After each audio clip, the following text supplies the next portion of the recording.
Hello mga ka-legit Davercats, isang dating legit Davercats ang naglabas ng ilang mga revelasyon patungkol sa TVJ. Ang lahat ng yan, but before that, if you haven't subscribed yet to my YouTube channel, please don't forget to like, share, and subscribe at i-hit mo na rin ang notification bell for more showbiz updates.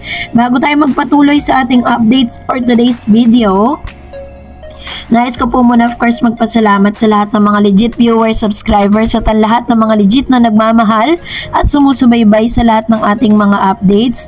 Maraming salamat po sa inyong palagiang panonood at pagsubaybay. At salamat din po sa palagian ninyong pag-like at pag-share. At ito na nga no, dahil matatandaan last January 28, 2024 ay isang Tony Gonzaga nga ang bumulaga dito po sa Eat Bulaga at nagbabalik kung saan na-reunite siya sa kanyang mga Eat Bulaga gang para po mag-promote ng kanyang panibagong movie. Tony Gonzaga was accompanied by her castmate in her upcoming film My Sassy Girl, reunited with her former Eat Bulaga co-host Vic Soto and Joey De Leon, not as a host but as a contestant on one of its segment.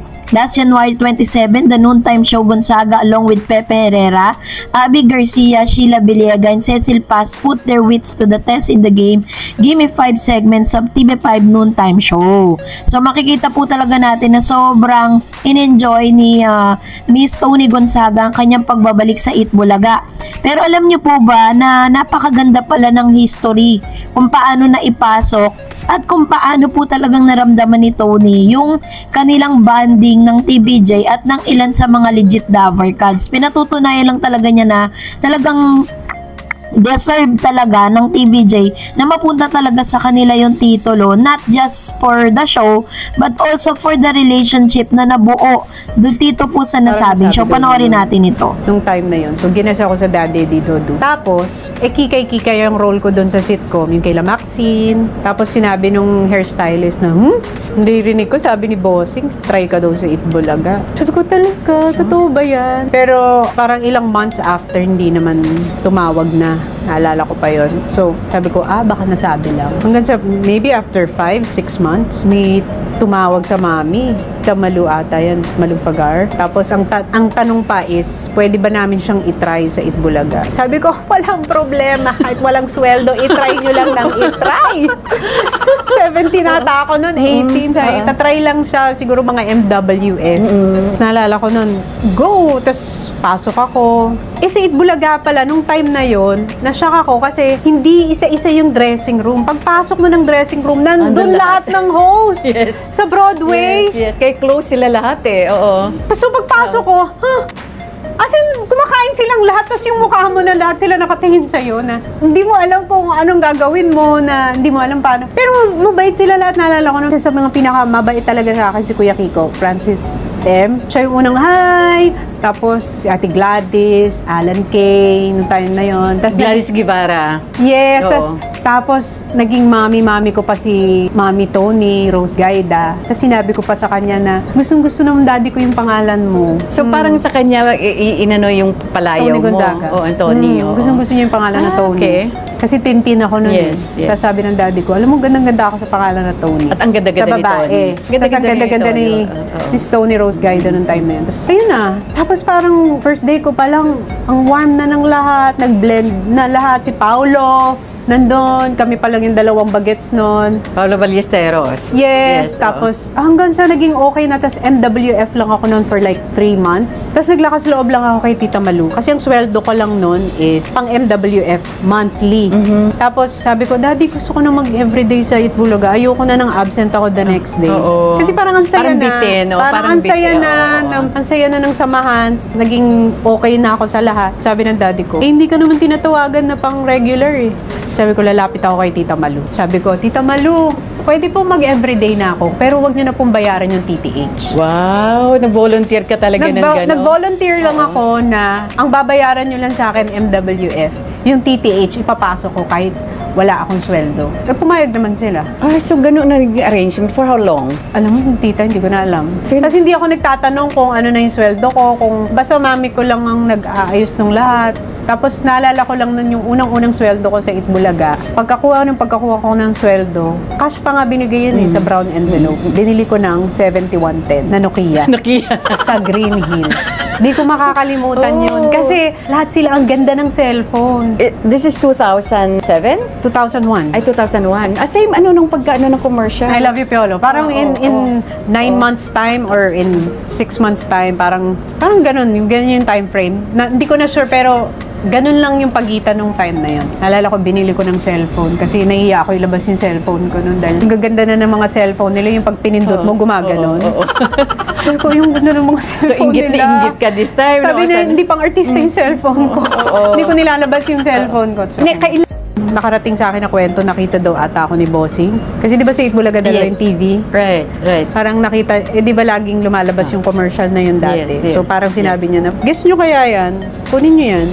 Parang nasabi daw niya yun nung time na yun. So, ginasa ako sa Daddy Dodo. Tapos, kikay-kikay yung role ko doon sa sitcom, yung kay Maxine. Tapos, sinabi nung hairstylist na, nilirinig ko, sabi ni Bossing, try ka daw sa Itbulaga. Sabi ko, talaga, totoo ba yan? Pero, parang ilang months after, hindi naman tumawag na.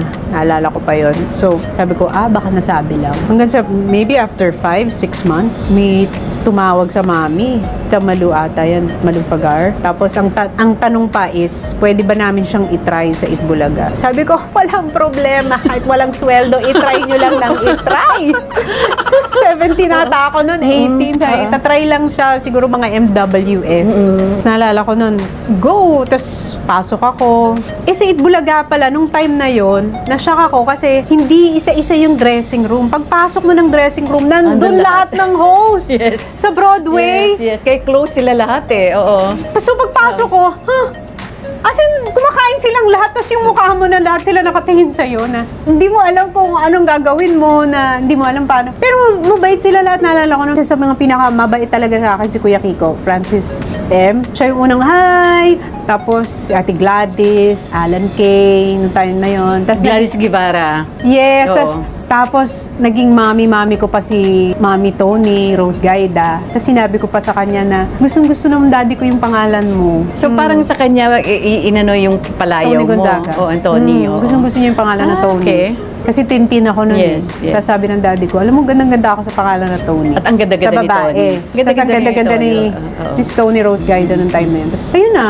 Tapos parang first day ko pa lang, ang warm na ng lahat. Nag-blend na lahat. Si Paolo, nandun. Kami pa lang yung dalawang bagets nun. Paolo Ballesteros. Yes. Tapos, hanggang sa naging okay na. Tapos MWF lang ako nun for like 3 months. Tapos naglakas loob lang ako kay Tita Malu. Kasi ang sweldo ko lang nun is pang MWF monthly.